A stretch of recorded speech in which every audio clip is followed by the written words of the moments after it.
हरे कृष्णा। आज हम भगवान की एक बहुत ही अद्भुत लीला, जिससे भगवान ने कालिया के फंडों पर नृत्य किया था, उस लीला स्थली पे आए हैं।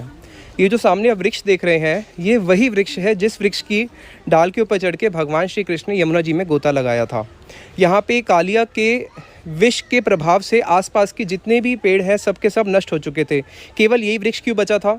सतयुग के समय जब समुद्र मंथन हुआ था तो गरुड़ जी अमृत का कलश लेके इसी वृक्ष के ऊपर बैठे थे, तो इस वृक्ष को अमृत प्राप्त था। अमृत प्राप्त होने के कारण कालिया का विष इसके ऊपर प्रभाव नहीं कर पाया। यहाँ पे शिक्षा दे रहे हैं कि जिसको भगवान की सेवा में लगना होता है उसका विष भी कुछ नहीं बिगाड़ सकते।